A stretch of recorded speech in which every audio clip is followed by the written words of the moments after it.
ваша страна таунхол дебата од Македонската филхармонија на 5 дена од референдумот, 5 дена од денот од историската одлука, како што веќе многумина ја нарекуваат, за иднината и судбината на Македонија.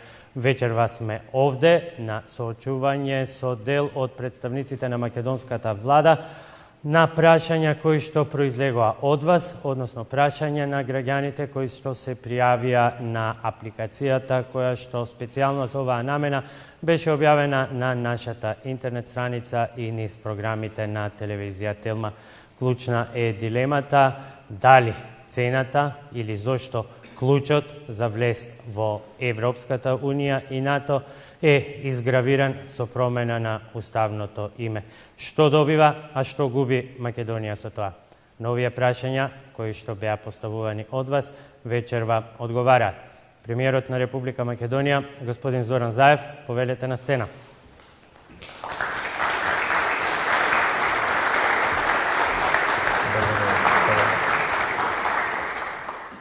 Госпоѓа Радмила Шекеринска, вице-премиер и министар за одбрана.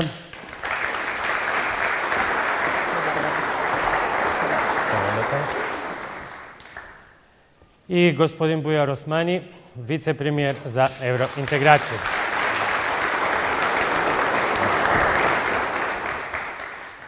Или, што би се рекло, ова е таборот за и главната тројка за трите сектори со кои што се врза референдумското прашање. Прашањата произлегуваат од вас, почитувани, и ќе имаме само мало ограничување на времето во обид да одговориме на сите прашања и да се обидеме да дадеме одговори на сите дилеми. Единствено, за почеток, воведните прашања произлегуваат од мене. Се понатаму, сите прашања и текот на дебатата зависат од вас. Добро вечер и добре дојдовте. Премиере, би почнал со вас.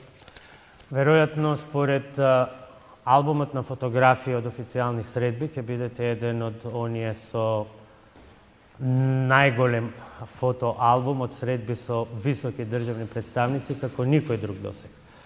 Имајќи предвид сите високи гости кои што дојдоа изминатиот период, но колку пораките, вашите средби со една Меркел, Пенс, пораките од Макрон, од Могерини, од Хан, од Курц, и да не ги редам сите натаму, можат оние да ги убедат оние кои што сметаат дека е ова штетен договор за Македонија, повеќе отколку вие лично да им објаснивте и да им објасните што направивте, што добива, што губи, што дава, што ќе добија Македонија.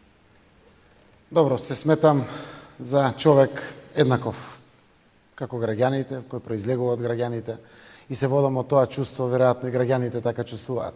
Јас сакам да знам дека имам пријатели и како човек, сакам и мојата земја да знам дека има пријатели, и токму намерата беше дека со појавувањето на сите овие државници кои што го движат светот напред, на Македонија и на граѓаните на Македонија ми спорачаа порака дека Македонија има пријатели, дека се отворени вратите на Европската Унија и на НАТО за Македонија, и сите, колку што јас слушнав, потврдија дека да, одлуката е на граѓаните на Македонија.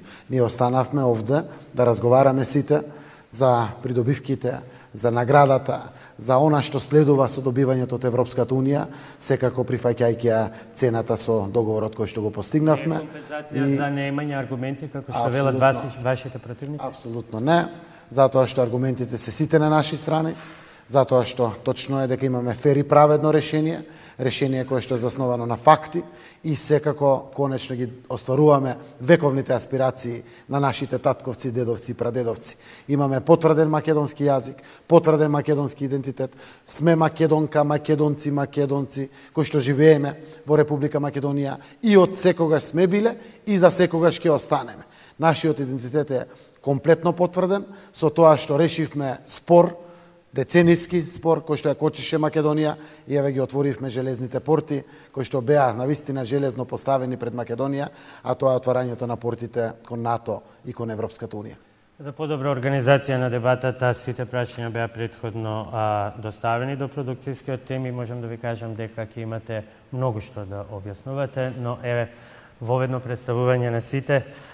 Министерка Шекеринска, со 17 акцијски планови, Македонија е рекордер пред портите на НАТО. Мислам дека околу 4000 македонски војници ги ризикуваа своите животи во мисии на Алијансата. Но секогаш беа до чадорот, а не под чадорот. По се што е направено и сите реформи, за жал некогаш на релација Трни-Застани, но по сите овие жртви, по сето тоа што е направено. Дали конечното влегување под чадорот на НАТО со промена на името не е превисока цена? Добар ден на сите, благодарам што сте тука со нас. Македонија никогаш немала поредени работи. Никогаш ништо не сме добиле на тацна. И ако ме прашувате дали е фер, ќе речам не. Ние сите сакавме, ако може, ова прашање никогаш да не биде на пат на нашите стратешки приоритети, членство во НАТО и членство во Европската Унија. И известен број години успевавме да ги двоиме работите. Но стана јасно после 2008 година дека Македонија мора да го направи изборот. Или да бара и најде решение, или да остане сама и во овој поглед на вистина изолирана. Да се откаже од тоа што сите заедно сме го кажале пред 27 години. Сакаме независна држава, но сме рекле да бидеме членка на НАТО и на Европската Унија. Нашите војници покажаа дека имаме што да дадеме на Сојузот. Да, околу половина од составот на нашата армија не представувал во Ирак, во Авганистан. Тоа беше добро и за нашата војска.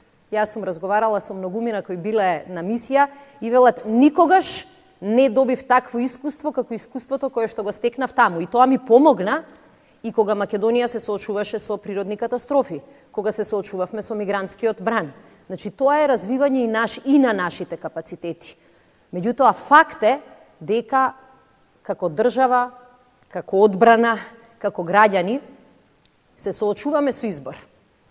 И изборот веќе стана јасен. Или ќе продолжиме така, со желба за интеграција, меѓутоа без искрена шанса, или со чесен договор кој што, да бидеме искрени, го направивме ние со Грција.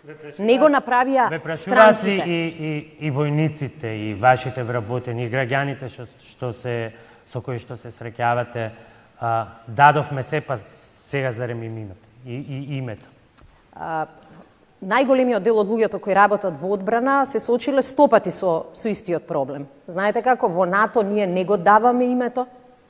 Кога одат тие на некои вежби, кога одат како да ја представуваат земјата пред НАТО, нас на таблата не ни стои Република Македонија.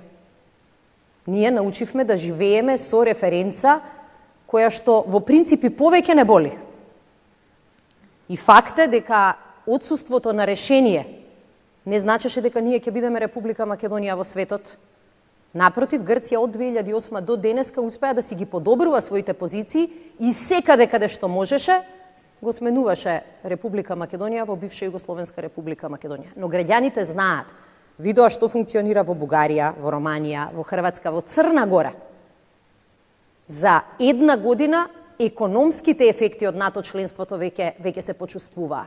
И затоа огромно мнозинство на граѓани, не само во одбраната, велат, знаеме дека е тешко и нам ни беше тешко, знаеме дека правиме отстапка, правиме компромис, меѓутоа, јас често тоа го користам, ајде на нашите деца да не им го оставаме проблемот кој ние го наследивме од нашите родители. Мислам дека по тоа прашање имаме навистина широк консензус. И многу подпрашања кои што ќе ги слушнеме. Вице-премиере Османи, прво извинување со таунхол дебатите за локалните избори, топ тема на ваша страна и Телма овозможија секој од учесниците да говори на својот јазик, меѓутоа еве и за генералната публика, оваа емисија се снима ради вашите обврски само час пред низиното емитување, така што овој пат не сме во можност да обезбедиме превод на албански јазик.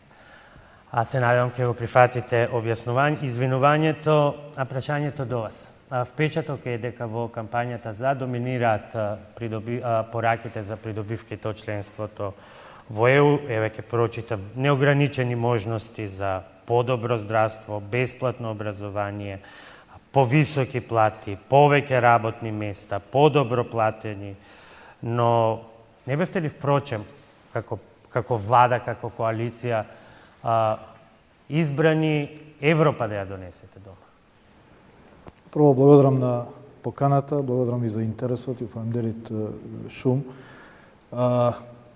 Република Македонија подолго време го оди патот на приспособување на земјата кон европските вредности.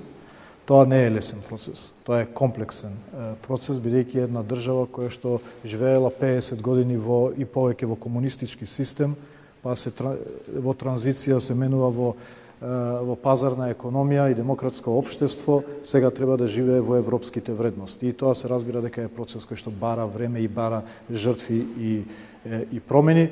Меѓутоа, придобивките кои што доаѓаат со самите преговори и со членство се додатна вредност на напорите што ги прави владата за подобрување на секојдневниот живот на граѓаните. И од тука и нашата потреба да бидеме членка со Европската Унија, бидејќи можностите се неограничени, кој што ги дава прво 500 милионскиот пазар, наспроти 2 милионскиот пазар кој што го имаат нашите предприемачи тука. Парите кои што доаѓаат дали преку предпристапни фондови или пак утре преку кохезивни или структурни фондови.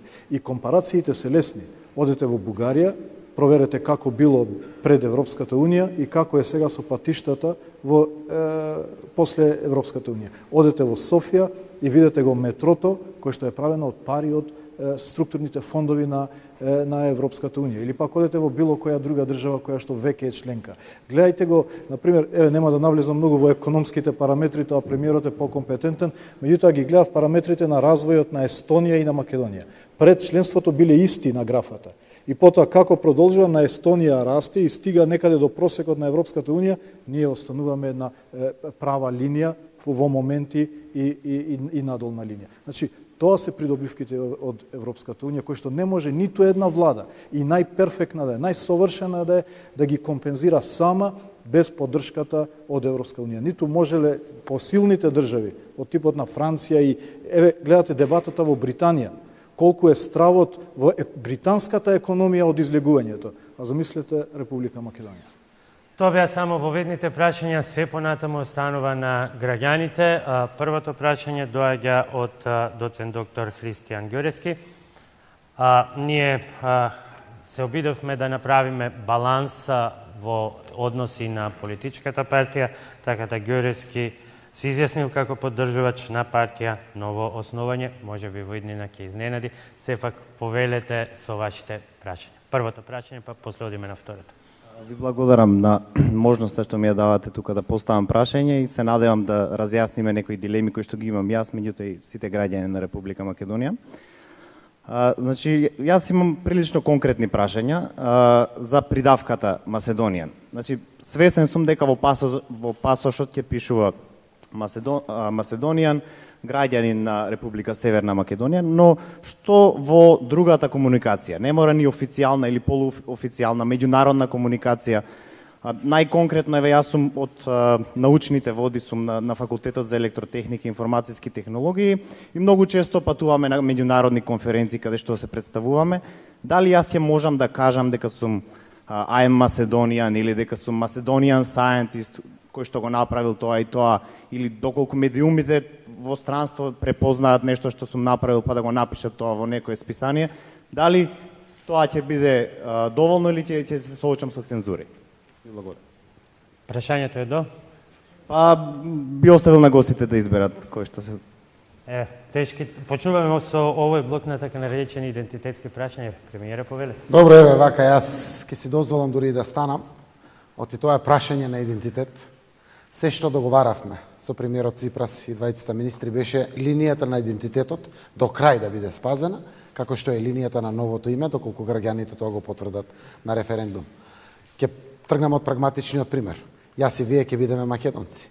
Бујар ќе биде албанец. И бил албанец, како што и ние сме биле македонци.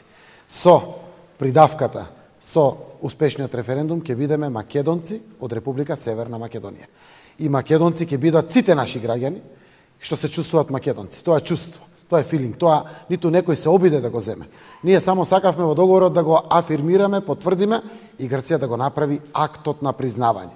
И Грција токму тоа го направи. И затоа, еве вака, пластично ќе кажем, јас ќе се обратам некаде во март месец во парламентот на Република Северна Македонија. Но ќе зборувам за македонско девојче, за македонска економија, за македонска книга, за македонски брод, ќе го спомнам како град. Сето она што е по линија на идентитетот. И тоа е многу важна работа. Заради тоа што идентитетот повеќе никој не го спори. Досега беше оспорен идентитетот. Иако велиме дека јазикот ни беше признат во Обединетите нации на 1977 година. Извештаите годишни што стига од Европската унија многу често стоише вашиот јазик, вашиот народ. Зошто? Кога го пуштат извештајот, треба да го гласа Европскиот парламент, да не прават проблем грчките пратеници, кои што не го признава идентитетот наш и нашиот јазик. Ова е веќе затворено прашање. Никој повеќе на свет не спори. Сите не имаат признаено. Благодарам. Ѓорески, има уште едно прашање, повелете? Да, второто прашање исто прилично конкретно околу преамбулата на Уставот на Република Македонија. Значи, во последно време доста се зборува што ќе се смени, како ќе се смени, се шпекулира, па би сакал тука да разјасниме. Значи, јас како совесен граѓанин на Република Македонија, вчера седнав и ја прочитав преамбулата на Република Македонија и прилично е малечка, значи ништо посебно. И сега, еве конкретно, преамбулата почнува со граѓаните на Република Македонија, македонскиот народ, како и делови од народите кои што и така натаму. Значи, потоа се спомнува асном делегатите изгласаа за конституирање на Република Македонија. Значи, како овие работи би се смениле, доколку би можеле сега да одговорите? Сите сме ние на чисто, но на дамата ќе дадеме шанса, да. Бидејќи и премиерот почне и вие стоите, мислам дека е посоодветно и ние да станеме. Ја зборуваме вистината кога велиме дека текстовите на амандманите на Уставот не е чесно да ги пишуваме пред одлуката за референдум. И велам за оние кои критикуваа, замислете да излезеше некоја драфт верзија. Со право ќе ни велеа дека референдумот сме го банализирале и дека сме го направиле непотребен, дека не чекаме да го кажат ставот граѓаните. Значи, затоа ќе не чека процес кој ќе биде целосно транспарентен, ќе се случува во собрание. А вие знаете дека во собрание нема нешто што се случува, а што останува, да кажам, надвор од знаењето на јавноста. Но уште сега можеме да потврдиме некои работи. А тоа е дека македонскиот народ нема да биде избришен од преамбулата. Јас сум по-стара од моите двајца колеги и јас се сеќавам на слични дебати и на слични дезинформации кои се ширеа и после 2001 година. Дека со тоа, со измената, со неколкуте уставни амандмани и интервенцијата во преамбулата, ќе се избрише постоењето на македонскиот народ. Во преамбулата ќе остане и македонскиот народ и сите други припадници на народи кои што живеат во нашата земја и исто така уште еднаш ќе се потврди дека конститутивните одлуки на АСНОМ се основата на нашата државност. И затоа јас почитувам различни мислења, се работи за компромис. И факт е дека компромис можеш да го критикуваш и од едната и од другата страна. Но се лутам кога за најважните прашања толку многу лаги се пуштаат во етерот. Мислам дека си должиме себе си, дури и кога имаме различни ставови, да се расправаме со вистина, а не да се расправаме со конструкции. Можам навистина лесно да го одговориме сите ние ова прашање. Македонскиот народ ќе биде во преамбулата, затоа што тоа е и духот на договорот и дефинитивно оние одлуки на АСНОМ кои што се основа на нашата државност ќе бидат потврдени. Министерке, премиере, се лути и народот. Премиере, изјавивте во една прилика дека амандманите ги немаме за да не се чувствуваат граѓаните непријатно кога ќе гласаат, што остави впечаток дека нешто криете, и сега имаме две различни изјави, а може би се и еднакви, не знам. Вие велите ќе се менува еден амандман, вчера имаме долга пресконференција на министерот за надворешни работи кој што објаснува дека ќе има 4 амандмани. Што всушност ќе се случува? Да разјасним. Добро, тоа е само уште една потврда дека никој позадински не работел нешто на амандманите. 4 работи ќе претрпат промени во нашиот устав. И се надеваме дека тоа ќе биде преку еден амандман. Првата промена е додавањето на географската одредница со еден амандман. Не секаде каде што стои името на нашата земја. Втората промена е преамбулата за јакнувањето на конститутивните елементи на државноста преку АСНО, за јакнување на одлуките, за самоопределување, за самобитност, за самостојност, сувереност и слично на државата, како и визиите за борбата за слобода и демократија. И тоа е тоа што ќе се смени во тој дел. Во членот 3 се зајакнува непостоењето на аспирации надвор од територијата на Македонија, односно неповредливоста на границите, тоа да биде како во уставите на сите земји членки на Европската Унија, и членот 49 од Уставот, кој што зборува за дијаспората, останува грижата за дијаспората комплетно, но по стандарди согласно Европската Унија, како што стои во земјите членки на Европската Унија. Како што води Германија грижа за својата дијаспора, Грција, Франција и сите земји, така и ние. Значи, тие се работите кои што веќе ги пишува во договорот, кој што е јавно објавен. Ке сакаме тоа да го направиме со еден амандман. Зошто? За да не трошиме непотребно време за повеќе амандмани. Верувам дека тоа може. Правниците ќе го кажат последниот збор, но суштината е токму тоа. Тоа го пишува во договорот и тоа е апсолутно обелоденето и сите граѓани го знаат. Ви благодарам. Одиме со следното прашање кое што доаѓа од Сања Ризанова од Скопје. Во пријавата, односно пријавата за учество, навела дека е партиски неопределено. Повелете со вашите прашање. Прашањето за господин Заев. Како со договорот е решено прашањето на македонско малцинство во Грција во однос на нивното етничко изразување? Ќе бидат граѓани на Република Грција, но каква можност имат да се определат како по етничка припадност?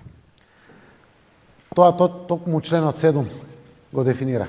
Постои тамо и грчки македонци. Значи македонци се осеќаат и ние всушност немаме проблем. Решението и убавината на овој договор е моделот како меѓусебно да се признаеме. Што на крајот значи, ако се чувствува македонец во Солун, во Кавала, во Кукуш, супер. Се чувствува грк и живее во Скопје, кај мене во Струмица, во Велес, супер.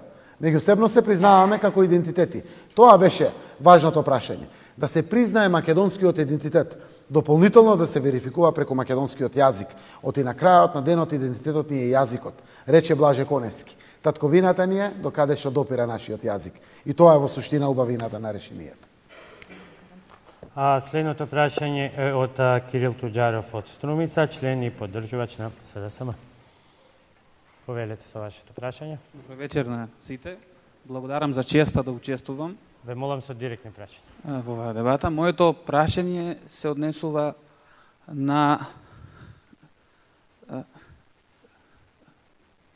државјанството, кое што е предвидено во член 1, ако не се лажам, од договорот. Таму пишува дека ќе бидеме граѓани на Република, ќе бидеме македонци кроз граѓани на Република Северна Македонија. Мене ми се наметнува една дилема овде, дали во комуникација со органите на државната управа или за меѓународна употреба ќе мора да користам целиот тој термин, целата таа кованица, или ќе можам само да се искажам како македонец. Прашањето ми е до премиерот Зоран Заев. Благодарам, Кире. Значи, еве вака. Државјанство значи граѓанство. Ние во Македонија, јас и вие сме македонци. Бујар и делови овде од присутните на граѓани наши се албанци. Имаме турци, имаме срби, имаме власи, бошњаци, роми и другите помалку бројни етнички заедници. И од тој аспект сите сме граѓани на Северна Македонија. Со тоа што ако граѓаните тоа го потврдат на референдум. Јас знам дека ќе го потврдат на референдум. Но баравме од Грција, заради тоа што мнозинското население македонци, уште еднаш и овде да стои потврдата за нашиот македонски идентитет. И секаде, дали дома, дали надвор, се декларираме како македонци. Но кога ги не прашат од која држава, тоа е граѓанството, тоа е државјанството, тоа не е етничката припадност. Денеска, за пример, во пасошите кај нас стои македонско, кај сите граѓани. Оти сме граѓани на Македонија. Така стои. Но во иднина ќе бидеме граѓани на Република Северна Македонија. Честно треба да зборуваме. Но, јас сум македонец. И дома, и надвор. И секој наш граѓанин кој што е по етничка припадност македонец, ќе биде македонец дали живее дома, во Америка, во Австралија, во Европа, било каде. Така да е кристално чисто ова прашање. Ова го побаравме и тие нема никаква дилема, за да го потврдат да стои Macedonian cross Citizens of North Macedonia или македонци крос граѓани на Северна Македонија. Господин Османи, во однос на овој дел, чести се коментарите во јавноста дека албанците се во огромно мнозинство затоа што, впрочем, тие не губат ништо, ниту од јазикот, ниту од идентитетот. Кој би бил вашиот одговор? Не се согласувам. Албанците беа многу внимателни кон сензитивноста што македонците имаат по однос на оваа прашање во делот на идентитетските прашања, меѓутоа во делот на името на државата и другите прашања кои ги регулира договорот, апсолутно подеднакво се чувствуваме засегнати, бидејќи оваа држава е подеднаква на сите. Можеби албанците го немаат тој емоционален товар кој што го имаат македонците по однос на идентитетските прашања и ни дава можност малку порационално да ги гледаме бенефитите и ризиците од успехот или неуспехот на оваа прашање. Некоја, знаете, кога имате многу емоции, тешко можете рационалните факти да ги согледувате. Таква можност некоја полесна имаме ние и гледаме дека ризиците од неуспех на овој процес се огромни и за македонците, и за албанците, и за државата. Меѓутоа и бенефитите од успехот на овој процес се огромни и неограничени. Само во тој дел можеби се разликуваме. Меѓутоа, јас кажав во Ману во една прилика, бидејќи бев член од работната група, од преговарачката група, и имаше една ситуација во еден изден, кога јас во разговорите, често имав и со грчката страна разговори, се борам за македонскиот јазик, заборавајќи дека јас не сум македонец. Едноставно влеговме во тој филм сите како екипа и излегувам од тој состанок и гледам на телефон, премиерот дава изјава за албанскиот јазик позитивна. И тоа создава една посебна емоција. Тоа е, знаете, посебна придобивка од новиот начин на кој што функционира владата, кога се грижиме еден за друг, освен за себе. Така да во тој дел сакам да бидам реален, да имавме помалку можеби емоции во тој дел, меѓутоа подеднакво засегнати и сензитивни на сензитивноста на македонците по однос на оваа прашање. И тотално солидарни во сите овие 25 години и можете да ги следите хронолошки, посебно и моите лични и на Дуи, колку бивме внимателни во овој процес за да не добиеме впечаток кај македонците дека ние се однесуваме нечувствително. Александар Русевски од Скопје испрати прашања, се пријави, но недојдено прашањето е интересно, па ќе го прочитам. Според членот 7, ние немаме право да се поистоветуваме со никоја личност од антиката. Александар Македонски, Филип II и понатаму. А од остатокот од историјата што не е споменат во договорот со Грција, на некој начин го губиме во договорот со Бугарија, како што е случај со Илинденското востание. Стануваме ли држава со новокомпониран идентитет, дефиниран на 30 септември 2018 година, со дозвола да се поистоветуваме само со историјата од 45-та досега? Добре, уште еднаш, по не знам колку пати, повторно ќе се повториме, гарантирањето на нашиот идентитет е комплетно затворено прашање, посебно со овој договор. И зборувајќи ја комплетно целата вистина, за која што е вредно во ова време граѓаните да ја знаат до крај. Сите знаеме дека дел од историјата е заедничка историја. Не постојала секогаш оваа територија Македонија. И дел од историјата споделувам од таа историја. Но е факт дека стоби е кај нас. Така, факт е за одредени други, как би ги нарекол, од антиката споменици останати, тие само по себе потврдуват дека антиката била присутна на секаде. Мојот пријател, председателот Порошенко, вели, знаете како, и ние имаме некои корења заради тоа што Александар и до таму допрел, или ако прашате некој во Персија. Сите ние се го почитуваме нашето минато. И тоа нема проблем, ниту ќе биде оспорен од некој. Но важно е, почитувајќи го минатото и нашата историја, да го гледаме фокусот напред кон иднината. Тоа го прави Европа. Тоа го прават европските лидери, впрочем и ние тоа го правиме. Уште едно прашање, Македонија смени многу, го смени дури автопатот или и аеродромот. Дали Грција ќе треба да го смени името на аеродромот Македонија во Солун? Според договорот. Ако треба јас да одговорам, не тубаравме. Да. Не беше дел од преговорите, заради тоа што сметаме дека ние сме сигурни во себе и мора да почнеме да развиваме нација која што ќе има самодоверба и чија што самодоверба нема да зависи од тоа кој бил со повеќе ДНК поблизок до Александар Македонски. Доаѓајќи на кај филхармонијата, поминав од спомениците на Кирил и Методи и навистина не знам кој е тој во државата кој ќе каже дека повеќе ни треба врската со античкото минато и не ни треба гордоста дека на ова тло, во оваа земја, на оваа наша територија се родила словенската писменост. И одеднаш преку ноќ стана срам да ја спомнеш словенската писменост, една од најблагородните резултати создадени на ова тло, а наеднаш решивме дека единствениот рецепт кој функционира е да се враќаме назад. Да, имав разговор со повеќе луѓе историчари и еден од нив вели и денеска сум за тоа Грција нека профитира или нека излегува победник во делот на историја, ама Македонија да почне да излегува победник во делот на нејзината иднина. За да можеме да се враќаме назад, за да можеме да развиваме тоа чувство на припадност, ни треба добра и ни треба функционална држава во која и млади и стари ќе имаме перспектива. И затоа сметавме дека ние како Македонија мора да се фокусираме на нашите интереси. Ова да биде попристојна држава, оваа држава подобро да функционира, оваа држава да не биде изолирана во своите граници, туку да биде дел од најмоćните сојузи кои што се во денешнината.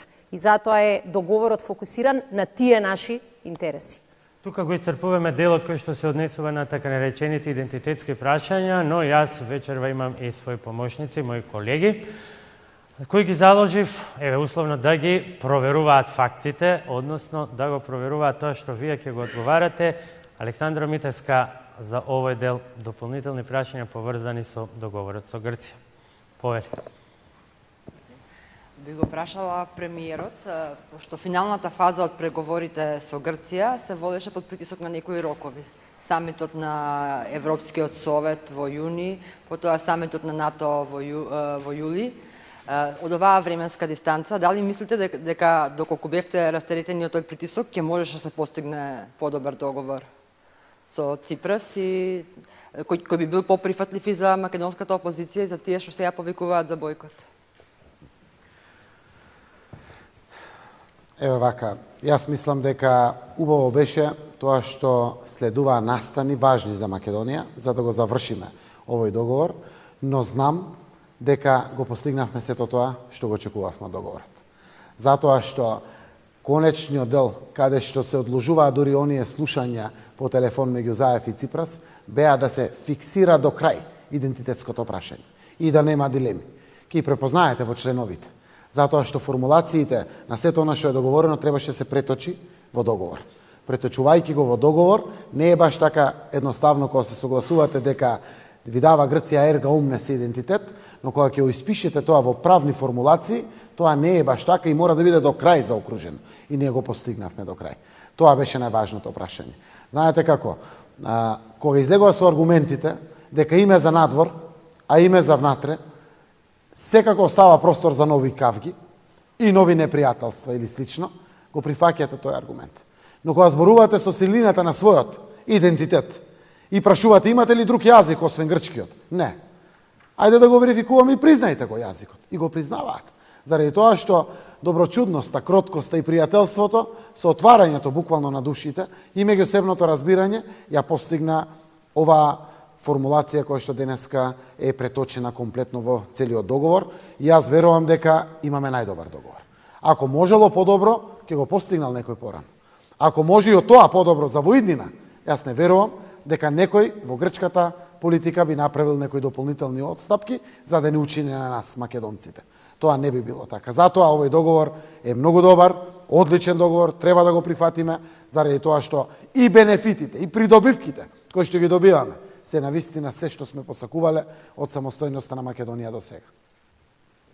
Следното прашање доаѓа од... Да, повелете, само кратко ве молам. Да, многу кратко. Јас мислам дека една година не е кратко време.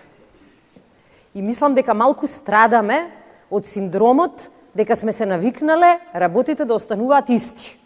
11 години остануваа исти.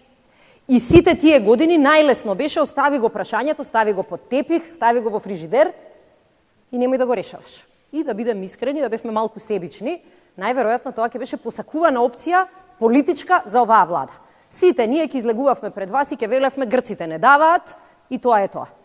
Една година не е малку време, но е навистина светлосни брзини различно во споредба со седењето во исто место 11 години.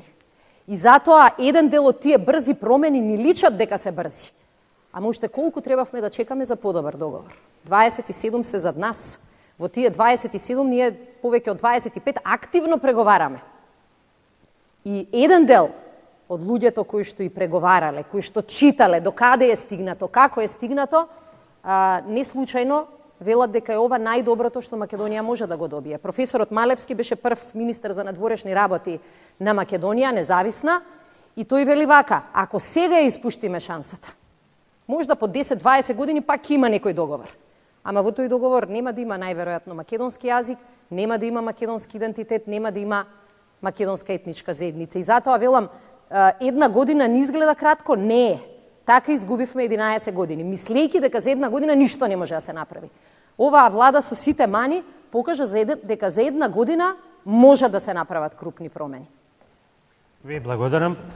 Следното прашање е од господин Слободан Бајлозов од Скопје. Според приложеното во апликацијата поддржувач на левица, ако не грешам. Повелете. Благодарам.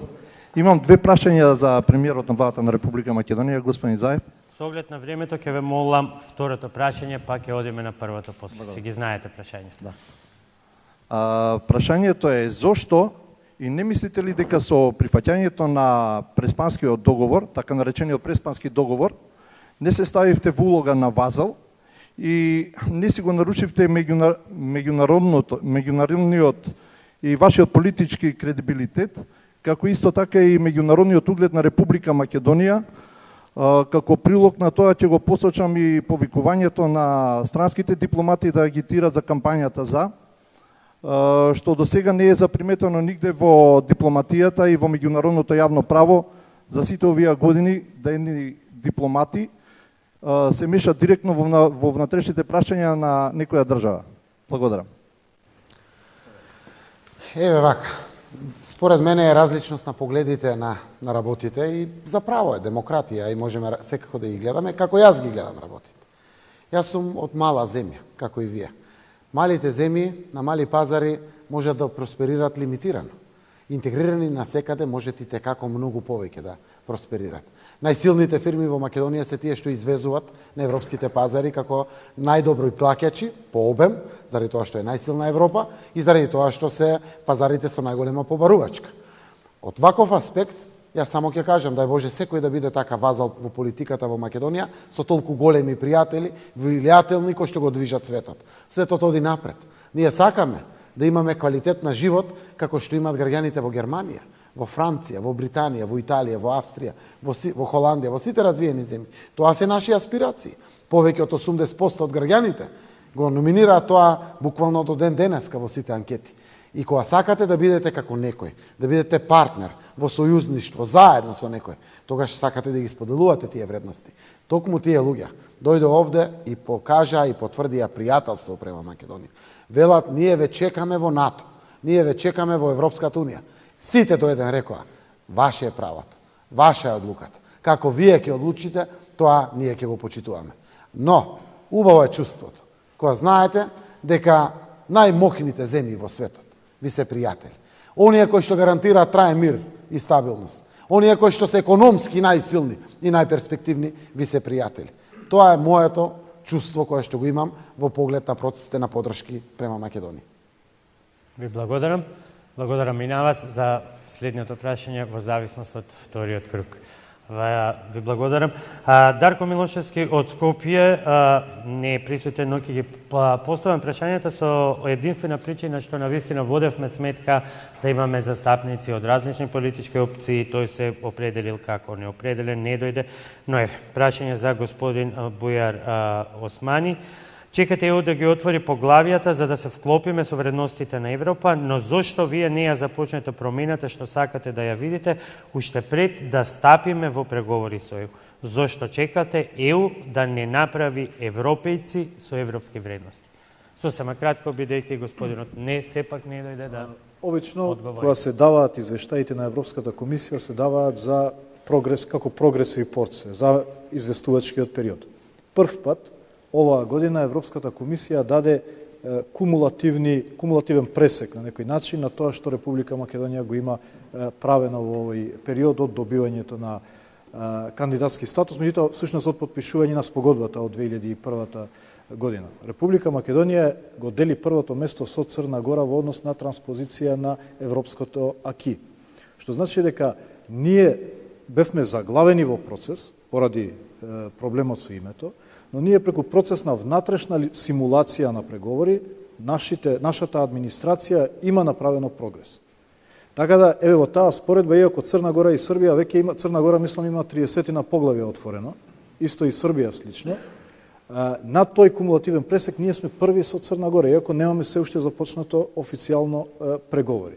Значи, владата работи како да има процес на преговори, меѓутоа бустот, динамиката, ентузијазмот во администрацијата, кога ќе имате датум за преговори, кога ќе имаме вистински преговори. Еве, јас сутре патувам за Брисел со најголемата делегација било когаш која е тргната. Ви значи ли нешто датумот 18 септември? Во смисол? Во смисол дека во 18 септември во акцијската програма за реформи во правосудството е наведен како датум на кој што требаше да бидат донесени сите клучни закони. Проверував на ЕНЕР, во нацрт фаза имате само неколку. Ако на таа голема посета во понеделник, утре и задутре, кога го отварате токму тоа поглаве, ве прашаат зошто овој акцијски план, кој што беше преточување на прибе или аманетот на сите реформи не е оставен, ќе одговорите што? Вака, ние во моментот тераме 4 паралелни процеси одеднаш. Значи, и имплементација на договорот со Грција, што значи референдум и потоа консекутивно уставни измени, и подготовка за скрининг и преговори, и имплементација на планот 18, кој што е во главно продолжување на планот 369 во делот на ургентните реформски приоритети, и реализација на заклучоците од ланскиот извештај, односно овогодинешниот извештај на комисијата. Значи, тоа се 4 паралелни процеса кои што треба да се одвиваат до јуни 2019. И се разбира во тој дефокус на вниманието на политиката од референдумот и прашањето на името се обидуваме максимално да реализираме, а имајќи предвид дека баш за овие што ги спомнувате, ни треба двотретинско мнозинство и согласност и од опозицијата, која што не ја наоѓаме. Така да, планот 18 е подготвен, работиме максимално на координација и на реализација. Сега утре патуваме на скрининг со кој што го почнуваме токму поглавието 23, правда и фундаментални права. Утре ќе се запознаеме со акито, потоа се враќаме во Скопје и презентираме наш пресек. Нашата слабост секогаш биле реалноста, а не законите. И овој пат, навистина, и кога го правевме планот 18, водевме сметка главната точка да ни биде да покажеме дека променета е државата, дека променето е однесувањето, дека променети се резултатите. И не е точно дека седиме и чекаме некој да ни донесе членство во спакуван подарок. Тоа е нереално. Јас ќе ви кажам два примери кои покажуваат дека тоа не е така. Прво, младинската гаранција е европски проект кој ќе профункционира кај нас и тогаш кога ќе станеме членка. И ние можевме да седиме и да чекаме.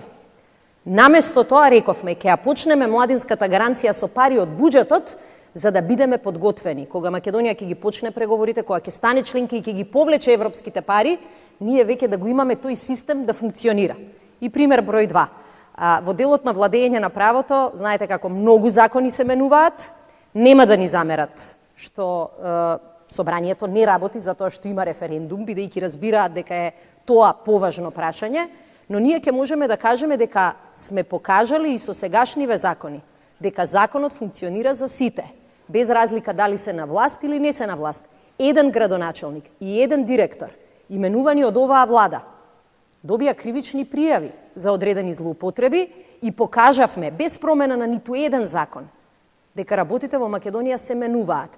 Тоа ќе биде плюс и за Европската Унија, но највеќе ќе биде плюс за македонските граѓани, кои бараат промените да ни се случат пред да влеземе во Европската Унија. Реков дека нема многу да интервенирам, но сега мора да ве прашам нешто. Се сеќавате ли колкав беше вашиот тим 2005 кога Македонија го доби кандидатскиот статус? Се сеќавам, не беше голем. Кога последен пат сте биле во кабинетот на министерот Османи и знаете ли колку луѓе од тие останаа таму? И каде се? И зошто ги нема? Еден гледам во публиката. Може би има и други, но до таму догледувам. Најголемиот дел од нив се сепак во Македонија. Има некои кои заминаа и надвор од државата. И јас како човек кој овие години навистина се нервирал заради тој изгубен капацитет, многу сум задоволна и срекна затоа што господинот Бујар Османи ги бара на оглас. А тие избега. Ама како да ги вратите назад освен на оглас? Тие и нема веќе да прифатат да дојдат и да поминат низ истите лоши искуства дури и во иднина. Ја мислам дека ова одличен потез и на колегата и на владата, практично на секој кој заминал и знае дека може да придонесе. Но може би бара некој да го викне, да им кажеме дека се повикани, дека за нив имало и секогаш треба да има место во оваа македонска администрација. И јас сум убедена дека дел од нив апсолутно ќе го прифатат предизвикот. Не заради тоа што има поголеми плати Бујар, ама затоа што има многу работа. Морам да кажам дека имаме и администрација која што е квалитетна и која што работи во моментот во нашата јавна администрација. Околу 800 луѓе се во работните групи кои што напорно работат и мораме и на нив да се заслонуваме. Тоа се скелетот на нашата преговарачка структура. Овој оглас, значи да го дополниме тој капацитет со луѓето кои што евентуално во текот на овие 10 години го изгубиле ентузијазмот и заминале или во приватен сектор или надвор. Една работа. Повелете. Кратко. Има една госпоѓа, мислам дека е Симонида, беше едно време. И ја повикав, сакав да биде дел од преговарачкиот тим. Вика, Зоран, извини, ама помина времето, јас имам своји ангажмани. Јас работам на меѓународни проекти и така натаму, договоривме пола од времето. Макар на пола време да биде овде и да помогне. Значи, кажувам само еклатантен пример, но добро е што е изградена и друга администрација која што работи, беше тука и во планот 369, дигаме капацитети и рековме дека во јавната администрација ние ги немаме најдобрите капацитети. Граѓанските организации се овде да помогнат, секако секој од својот област, така и огласот објавен, колку што видов со сите детали, секој да номинира од која област, ќе максимализираме овде да ги добиеме најдобрите луѓе, кои што не само за пари, туку и за љубов и стручност која што поседуваат кај себе, ја изработат оваа работа за Македонија. Уште едно кратко прашање поврзано со НАТО. НАТО како стратешки партнер на кој цели Македонија го промовирате пред се од економски аспект.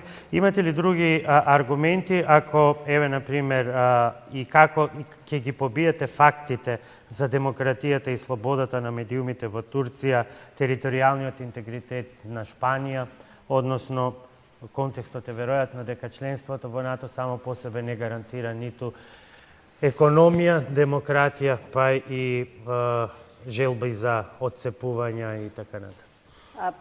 Ние членството во НАТО и Европската Унија не го гледаме како решение за сите наши проблеми, после кои ќе седиме дома и ќе чекаме некој друг да ни го бере гајлето. Но членството во НАТО се потврди како клучно во три точки.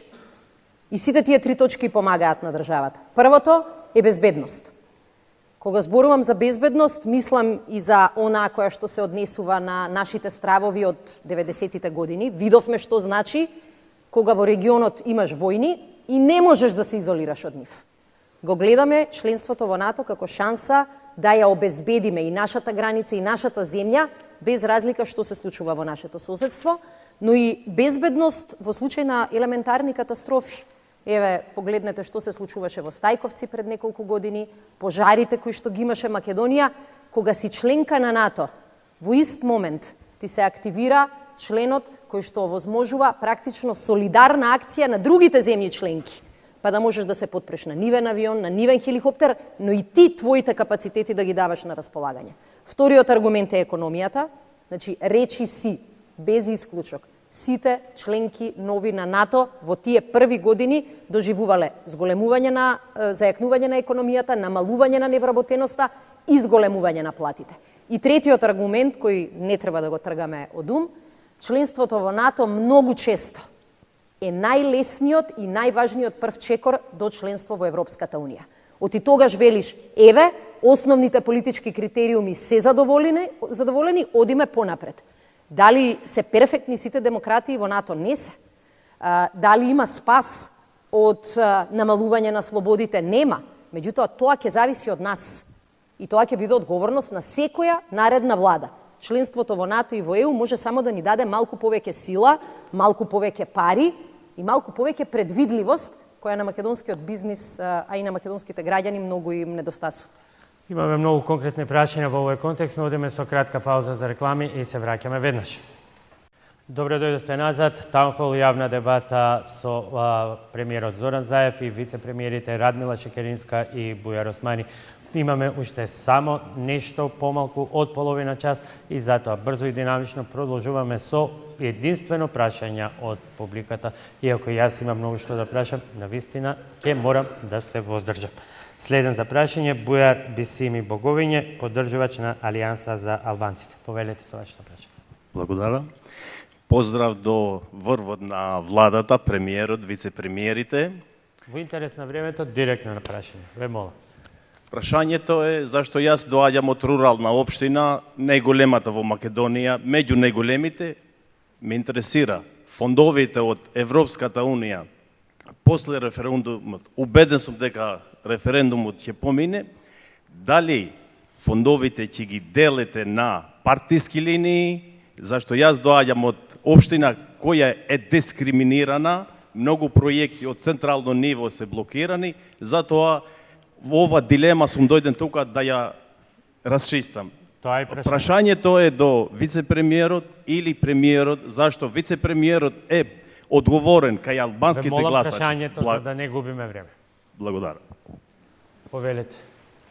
Видете, Македонија има децентрализиран систем на спроведување, односно на трошење на европските пари, што значи дека институциите ги спроведуваат сите процедури, меѓутоа под строга контрола на делегацијата на Европската комисија и се разбира и сите ОЛАФ и ревизии кои што ги има самата комисија. И тоа оди преку строг процес на селекција и на распределба. Фондовите од ИПАРД, ако збориме од ИПА фондови кои што одат во земјоделството преку ИПАРД агенцијата, реално е дека најмалку се искористени. Значи, ако во другите сектори 60-70% имаме искористеност на пари, кај ИПАРД агенцијата во последниве 6-7 години имаме 18% 20%. Веројатно е поради тешката процедура и за апликација, потоа и за обработка и недостаток на кадар, кој што е веќе неколку пати во влада го разговараме и веќе има дополнување на луѓе кои што ги обработуваат самите податоци, меѓутоа верувајте дека нема никаква можност за интервенција од политиката во смисла каде ќе се распределат тие пари, бидејќи процедурите се толку стрикно подесени од страна на Европската комисија да дури ние се жалиме дека се премногу строги за да можат нашите земјоделци да ги исполнат и да ги добијат тие пари и затоа па искористеноста е 18%. Ви гарантирам дека тие фондови ќе се зголемат дополнително многу после започнување на преговорите и се разбира ќе се подобрат капацитетите за наше домашно администрирање на истите. Ви благодарам. Одиме со следните две прашања и ќе замолам за кратки одговори. Саша Миржановски, Скопје, член поддржувач на СДСМ. Повелете.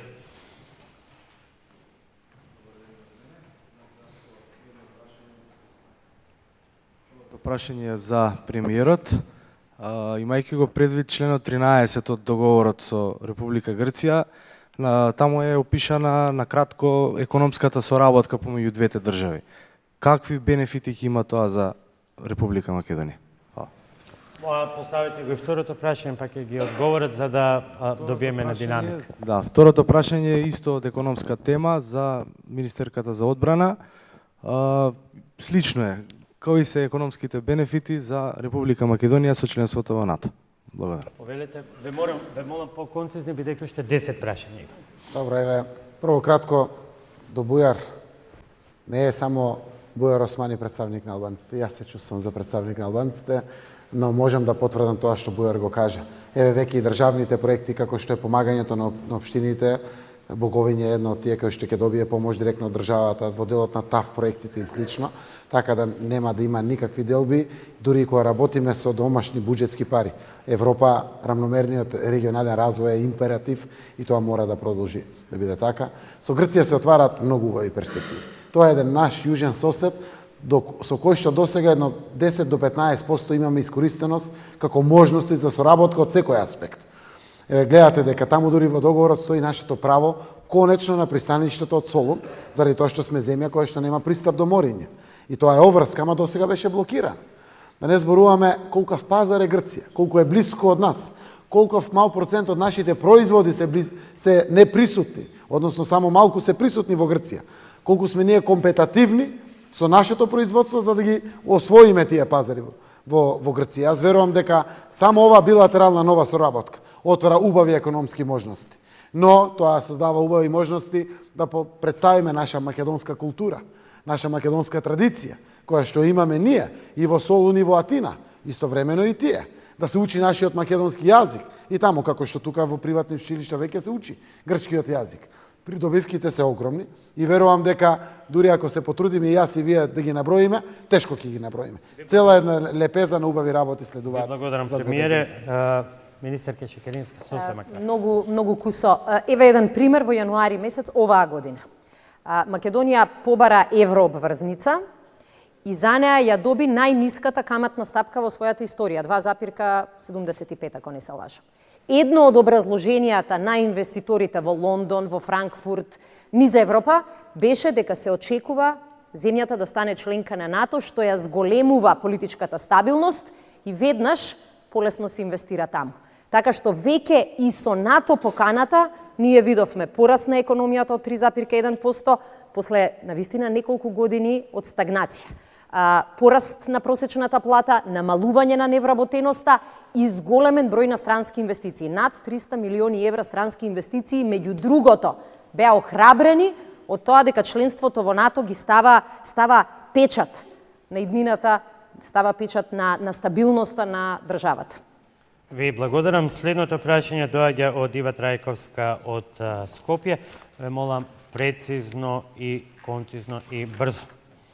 Инаку во апликацијата се изјаснила како партиски неопределен. Благодарам. Пристапот кон ЕУ и НАТО значи целосна економска интеграција, но исто така тоа значи и зголемување на конкурентноста на нашиот домашен пазар од земјите од ЕУ. Имаме примери од земјите како Словенија и Хрватска, каде што голем број на компании биле затворени или приватизирани, настрадале и голем број на мали и средни предпријатија во тој процес. Моето прашање е како Македонија може да се справи со овој предизвик и како може да ги заштитиме домашните компании во процесот на интеграција?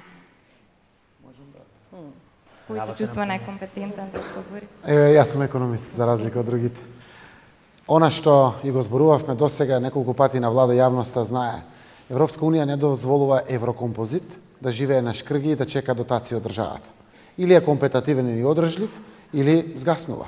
Сите бродоградилишта што се згасна во Хрватска беа за тоа. Државата ги дотираше. Или ќе биде компетативно, или ќе обстои. Нашиот пазар е отворен досега за Европа. И европските компании се тука, и нашите компании се таму. Но солидарноста не е иста, заради тоа што ние сме полноправна членка, односно до крај пенетрацијата наша не е таму присутна. Само да кажам што НАТО отвара. Во своите јавни набавки ќе овозможи Македонија со своји производи и со своји услуги да учествува. Милиарди се во прашање. Колку тоа може да крене бруто домашен производ, да отвори работни места и да зајакне домашни капацитети кои што дават плати на нашите граѓани. Така да Не е исто да си кандидат и да бидеш член. Па дури не е исто и да си кандидат и да почнеш преговори или да немаш почнато преговори чекајќи 13 години. Така да придобивките се големи и верувам дека ќе почувствуваат сите граѓани, посебно вие младите луѓе. Ви благодарам. И како сумирање на овој дел, краток коментар и прашање од Александар Јовановски. Многу конкретно прашање. Имајќи предвид дека овој процес на европска интеграција бара градење на внатрешен консензус, ме интересираше кои се вашите наредни чекори за градење на тој консензус со опозицијата и со сите други политички чинители, имајќи предвид дека процесот на европска интеграција пред се разбира внатрешна интеграција помеѓу сите општествени чинители и кои се вашите наредни чекори кои можеме да ги очекуваме по однос на ова прашање, имајќи предвид се она што не чека наредниот период. Ви благодарам. Значи, кои се вашите наредни чекори? Не може да се договорат, сакаат сите на секој по една минута повеле. Значи оставам на говорниците бидејќи сметам дека мислам пред се вие како премиер и како претседател на СДС. Ева вака, имавме многу убав диалог и консензус по многу важни прашања до сега со опозицијата. И тоа го почитуваме и секаде го потврдуваме. Затоа што гласавме заедно и за двотретински и за закони со просто мнозинство. Последното заедно го избравме новиот директор на ОТА. И тоа е добро, надежно е. Дури и за референдумот, господинот Мицковски не е свесен дека имаме консензус. Имаме консензус. И веројатно и тоа така ќе биде. Тој само ќе го соопшти вечерта на 30 кога ќе ослушне резултатот од успешниот референдум, заради тоа што сите сме за ЕУ и за НАТО.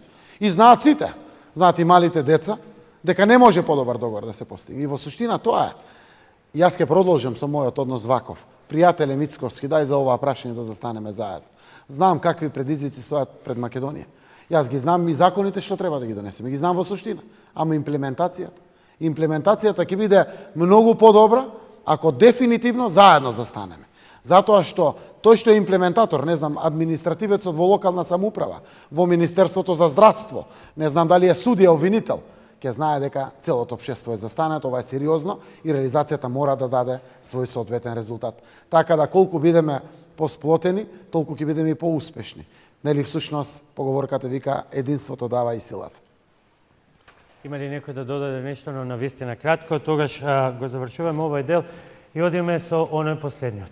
Голема неизвестност околу цензусот, исходот од референдумот и со тоа поврзани многу прашања. Првото доаѓа од госпоѓа Јулијана Бајлозова од Скопје. Според апликацијата партиски неопределена, но поддржувач на опцијата бойкотира. Повелете со двете прашања кратко, за да добиеме и кратки и брзи одговори. Првото прашање е до господинот Заев.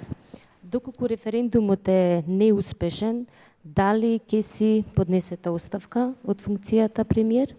И од второто би се откажала во интерес на времето. Ви благодарам. Благодарам. Јас веќе дадов одговор и ќе го повторам одговорот на ова прашање. Успешен референдум е апсолутно видливо огромно мнозинство кое што гласа за. Или успешен референдум е апсолутно видливо огромно мнозинство кое што гласа против.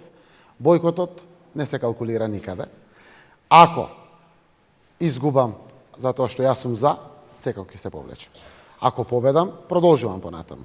Така да учесници во референдумот се оние што гласат, што дават можност, што носат одлука. Тоа се брои. И тоа е одлуката во демократијата, ако сме демократи. Оти знаете како? Ако ве праша вашето дете, дали да се запише на високо образование, вие може да му кажете за, дека сте да, или да му кажете против, заради тоа што веројатно подобро да работи, да не се мачи да ги троши годините, ако не е капацитетен, нели? Ама да не одмолчите, не е честно, не е добро. Од тој аспект, активни се оние кои што носат одлука. И затоа јас сум убеден дека огромно мнозинство ќе биде за. Но сум и демократ, изволте, ако некој е против, ако моите сограѓани во мнозинство се против, секако јас немам ништо да барам повеќе во политиката. Но јас сум убеден дека сите заедно, сите буквално заедно ќе дадеме придонес за Европска Македонија. Следното прашање доаѓа од Иван Коцев од Кочани, партиски неопределен според напишаното во апликацијата. Повелете. Моето прво прашање сакам да го поставам до премиерот Зоран Заев. Што за вас значи успешен референдум? Во недела гласаме на консултативен референдум. Првен референдумот не е задолжителен.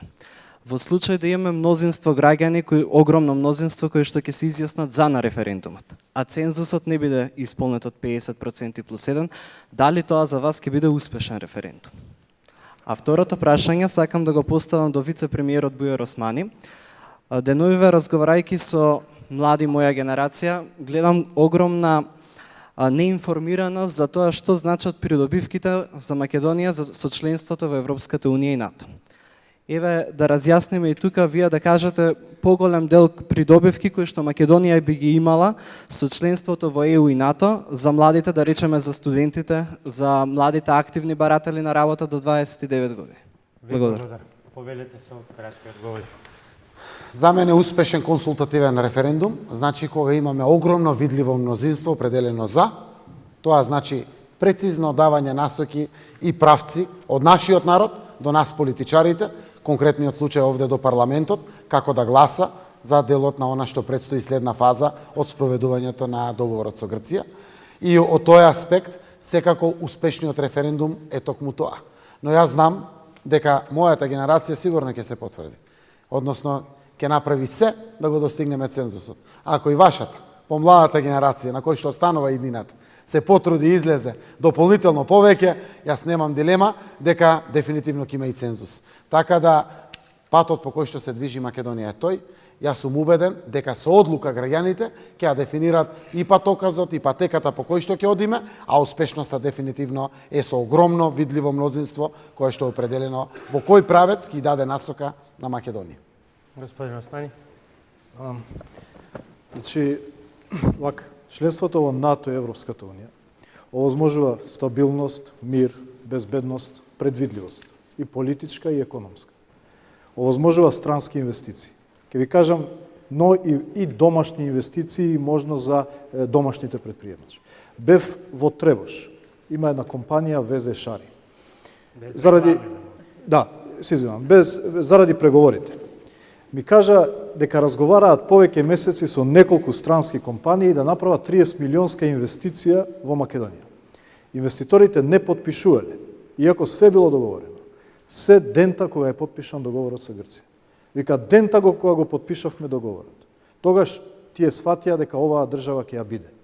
И го потпишале договорот и сега веќе ги градат халите за 30 милионска инвестиција низ целата држава и 2500 работни места. Значи, нови работни места. Значи, нови плати. Значи, можност граѓаните, младите да останат овде. Јас, верувајте, може би ќе личи ко закана или пак да се погрешно интерпретира. Неуспешен процес. Сега, јас нема да можам на моите млади пријатели да им кажам планирајте и не на овде. А слободно можам да им гарантирам на сите кои што се двоумат дека ако овој процес го завршиме добро, ако ќе станеме членка на НАТО и почнуваме преговори со Европската унија, секој до последен слободно нека ја предвиди иднината овде, затоа што за брзо ќе биде слична со таа во Европската унија. Благодарам. Следното прашање е во истиот контекст, поврзано со исходот на референдумот, доаѓа од Зоран Мијалков од Штип. Значи, Дарија вклучи, да. Значи, во текот на кампањата се спомна дека ова е прашање поврзано со референдумот, иако можеби на некој тамка нема да извучи. Меѓутоа, ова е наше животно прашање и мора да го поставиме. Во текот на кампањата за референдумот се напомна дека посебниот додаток за децата со посебни потреби ќе биде покачен за 15%. Тоа е околу 900 денари, што реално на нашите фамилии ништо не значи. Меѓутоа, бидејќи сме голема бројка, околу 50.000. Молам за конкретно прашање. Да, значи, конкретното прашање, значи, за да го поставам, мора да го објаснам накратко. Помножено по 900 денари, бројот на корисниците по 12 месеци дава сума која што ние во наш проект може да се изградат 6 огромни рехабилитацијски центри. Значи, тоа е веќе нешто што стварно би ни помогнало, како на граѓани и ранлива категорија, и прашањето е дали не е поумно да се употребат парите за тоа, бидејќи многу родители се почувствуваа навредени, бидејќи и претходни кампањи секогаш во тек или во ек на кампањите се предвидува нешто, некое покачување, меѓутоа во овој случај ние имаме предрог кој што вистински ќе ни помогне. Благодарам. Можем јас да го дадам. Повелете, одговорот? премиер. Барем за себе сметаме дека сме влада кој што знае да слуша. И секако сите овие предлози кои што аѓаат се добре дојдени. На крајот државата од народните пари, од нашите пари определува и реалоцира за подобра солидарност во општеството кое што треба да имаме. Покачувањето за посебниот додаток за кој што се зборувало дека ќе биде дозволен или не, можеме да го искористиме како корисниците ќе кажат дека е најдобро. На крајот ние сме овде да им служиме на корисниците, на граѓаните севкупно земено. Секако секоја идеја е добре дојдено. Јас го слушам прв пат ова како идеја. Знам дека правам напори да обезбедам денар повеќе плюс паричка за било што да покачеме во овој сегмент, посебно за луѓето со посебни потреби во нашата земја, заради тоа што тогаш може да бидеме солидарно општество. Секако кај мене постои целосно расположение. Ќе разговарам со министерката Мила Царовска за да внимателно не само го слушнеме, туку и го спроведеме ваквиот предлог. Ви благодарам. Следното прашање, се извинувам, мораме да продолжиме со емисијата. Следното прашање доаѓа од госпоѓа Елеонора Делјанин од Скопје. Во апликацијата навела дека е политички неопределено. Повелете. Прашањето е наменето до господинот Заев и господинот Османи. Доколку хипотетички претпоставиме дека референдумот е неуспешен и се замрзнат сите наши активности околу евроинтеграцијата, дали постојат индици околу повредување на територијалниот интегритет и закана кон нашата безбедност? Повелете, премиере, вице-премиере, па и вице-премиерката. И то неизин ресор. Прво, гаранција за вечен мир и стабилност на Македонија на прв чекор е градењето на пријателство, кое што веќе го изградив со сите наши соседи. И не само тоа, признаени сме. Дури и тој идентитет на мнозинската заедница што не беше признаен, конечно е признаен. Трајниот мир, стабилност и вечна безбедност е ова. Ова убава покана, кој што јас ја носам да ми го грее срцето, а тоа е поканата од НАТО, каде што, членот 5 од договорот со НАТО, вели, ако било која земја членка на НАТО е нападната, тоа значи дека сите земји членки на НАТО се нападнати и таа е таа солидарност. Јас не гледам никакви безбедносни ризици за Македонија во моментот, но не знаеме. Балканот бил динамичен, бурен, многу во историјата. Дај да се обезбедиме земјичката нас, да биде обезбедена под закрила на НАТО. На крајот, супер, тоа е вечен мир, стабилност, безбедност, но доаѓа и економија, доаѓаат инвестиции, доаѓаат перспективи и верувам дека на тој начин, само со исправните одлуки, ќе успееме да си го гарантираме тоа што ни е најважно. Така да, во случај да не успее референдумот, јас пак се враќам на тоа дека референдумот ќе успее. Господин Османи, па госпоѓа Шитериска. Еден збор сметам дека е антидот на сите ризици по безбедноста на Македонија. Тоа е интеграцијата. Внатрешната интеграција и надворешната интеграција. Таа интеграција ја обезбедуваат два договори. Охридскиот рамковен договор и договорот за членство во НАТО и Европската Унија. Се додека овие договори се во сила, Македонија е безбедна и мирна за наредните векови. Благодарам. Две реченици. Има луѓе кои ќе погледнат околу себе и ќе видат проблеми 100 и фала Богу во нашава држава ги има. Ама има и луѓе, ја мислам дека такви сте сите вие и ние се трудиме да бидеме такви и гледаме да најдеме решение. Ова што го работиме на домашен план, да ја зацврстиме државата, да ја зацврстиме интеграцијата во општеството, не само помеѓу етничките заедници, и помеѓу политичките партии кои го поделија ткивото, и она што го правиме со цел Македонија да стане членка на Европската Унија и НАТО, е практично таа политика. Да се фокусираме на проблемите, не за да се жалиме, туку да ги решаваме. Премиерът, две кратки прашања. Доколку не успее референдумот, а опозицијата најави, дел од претениците од опозицијата најави дека нема да ги гласа уставните измени без оглед на исходот од референдумот, пропаѓа ли договорот со Грција, постои ли план Б? Ако на референдумот се изјаснат мнозинство граѓани против, пропаѓа референдумот. Јас, политичарите, сите, така би требало во демократија, да го следиме прецизно гласот на граѓаните и пропаѓа договорот со Грција. Ако успее референдумот и мнозинството граѓани се за, посебно ако тоа е видливо огромно мнозинство, тогаш е должност на сите нас политичарите, дали сме власт или опозиција, или сме во извршна или во парламентарна власт, сите ние сме должни да го слушаме неприкосновено гласот на граѓаните. Тоа е демократијата. И тоа е убавината зашто имаме референдум. Најврвната алатка во демократијата е на располагање пред нашите граѓани. Така да јас сум убеден дека со успешен референдум процесите ќе продолжат и дека дури и пратениците кои што се изјасниле вака или онака, на крајот ние сме бирани од гласачи, од нашите региони, од каде што доаѓаме, од нашите општини, од каде што доаѓаме, од нашата земја, која што ја представуваме, да ги следиме нивните напатствија при гласањето во парламентот. Шекеринска, зошто поставивте манипулативно прашање на кое што математичарите пресметаа дека има 8 можни комбинации за одговор? Вие сте... Знаете како, не го прифаќам тој подценувачки однос кон нашите граѓани и нашиот народ. Заре мислите дека има некој во оваа сала или во Македонија кој што не знае дека нашето членство во НАТО во овој момент и нашиот почеток на преговори со Европската Унија зависи од договорот со Грција. Тоа е реалноста. Прашањето ја отсликува реалноста. Оние кои што бегаат од реалноста, 11 години може и да донесат и покана за НАТО, и членство во НАТО, и преговори со Европската Унија. Ама 11 години ние чекавме и ги немаше. Така што не се согласувам дека е прашањето манипулативно. Ако е така, некој ќе излезе и ќе каже дека 91-а граѓаните били излажани со манипулативно прашање. Но и тогаш граѓаните знаеа за што гласаат и денеска сите знаат за што гласаме. Гласаме дали ќе прифатиме договор со кој што ни се заштитува идентитетот, но ни ги отвара вратите, и дали со тоа Македонија ќе стане членка на НАТО и во иднина на Европската Унија, или ќе го отфрлиме договорот и ќе чекаме неодреден временски период, опција која никој не ја објасни. Јас прифаќам, реков, различни мислења, но никој не излезе и не кажа: ако гласате против, еве ова ви го нудам како алтернатива. Имаме од една страна план А, а од другата страна нема понуда. И затоа не се согласувам дека прашањето е манипулативно. Немаме многу време. Овој блок прашања го затвара Борис Георгиевски, македонска редакција на Дојче Веле. Борис, повели со твоето прашање. Хвала, Боби. Се слушаме, нели?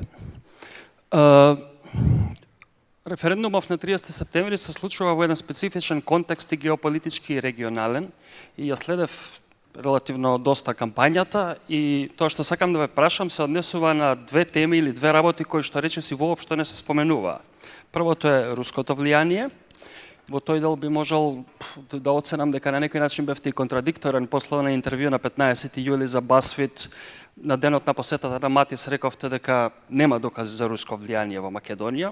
А втората тема, која е уште поинтересна, тоа е идејата за размена на територии меѓу Србија и Косово, и таа би можела да се аргументира дека во контекст на македонскиот референдум е доста значајна тема, која што би можела да има нели и регионални последици. И досега не слушнав ниту еден од водечките македонски политичари да се изјасни ниту за таа тема, и таа воопшто нели не беше ни проблематизирана за време на референдумот.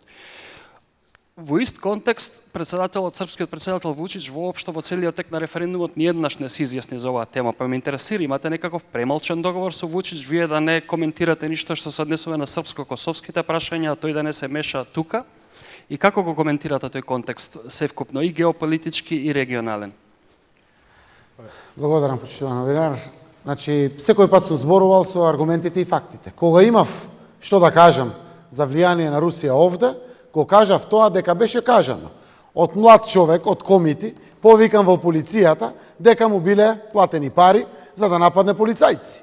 И го кажав така баш како што го добив. Сега немам аргументи. Ако имам аргументи, верувајте, прв ќе ги пласирам во јавност. А не дека не ловиме аргументи. Чекаме. Ако фатиме аргумент од кој сака, нека е. Овој наш народ има право демократско, врвно, преку референдум да се изјасни сам. Пријателите може да коментираат како сакат, заради тоа што и Русија е пријател на Македонија. Не е само САД и Европската Унија. Да, ние немаме алтернатива, освен НАТО и Европската Унија. Но Русија е против нашето членство во НАТО. Но пријателите, вистинските пријатели оставаат граѓаните сами да се изјаснат. Сите што ја посетија Македонија покажаа пријателство, подадоа рака, но оставија граѓаните сами да се коментират. За она што се случува меѓу Белград и Приштина. Ние дадовме јасен став. Кампањата, ако се сеќавате, беше почната или на самиот почеток, кога заедно со председателот Вучич на Табановци се појавивме заедно, зато го најавиме One Stop Shop. Така да, ние го кажавме нашиот став и тогаш и ќе го повторам. Заради тоа што не знаеме дали има договор, дали нема договор, тие разговарат, имат опции пред себе на маса. Ние рековме Македонија подржува позитивно решение кое што ќе ја гарантира перспективата, безбедната перспектива и на србите, и на албанците, и на другите граѓани во Косово, но и ќе гарантира мир, безбедност, регионална соработка, економски просперитет и интеграција во Европската Унија на целиот регион. И тоа е пријателска изјава, затоа што ние сме пријатели со овие две наши соседни земји и не би сакале нешто да нарушиме. Но во секој случај, ова е сериозен сигнал, макар била некоја шеста или ша опција таму, да се обезбедиме Македонија. Да се обезбедиме Македонија да не биде насушина, осигурена, обезбедена и да ги исполни своите планови и очекувања на нашите граѓани. Премиерија, ви благодарам. Јас се извинувам до студентите од неколку универзитети кои што остана без можност за прашање, но тука завршуваме. Ви преостануваат уште само 2 минути за завршна порака со оглед на тоа што сме на 5 дена пред референдум. Повелите. Добре, вака ќе искористам приликата и на гостите кои што се вечерва овде присутни, но и на граѓаните кои што не следат. Ова е историска можност. Не смееме да дозволиме да ја пропуштиме.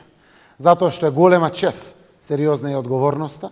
Сите наши предци и генерации носеле вистински исправни одлуки, ова одлука на оваа генерација. Јас верувам во нашиот народ и знам дека ќе ја донесе исправната одлука и на 30 ќе излезе многу рано во утринските часови, ќе гласа за Европска Македонија и ќе биде горд и стрекај граѓанин секој, без разлика на својата националност која што има во нашата заедничка татковина. И со тоа ќе обезбеди иднина и на Македонија, но и на своите деца и генерациите кои што доаѓаат после нас. Премиере, вице-премиери, ви благодарам за гостувањето во вечерашната топ тема. Вам почитувани за присуството и за прашањата.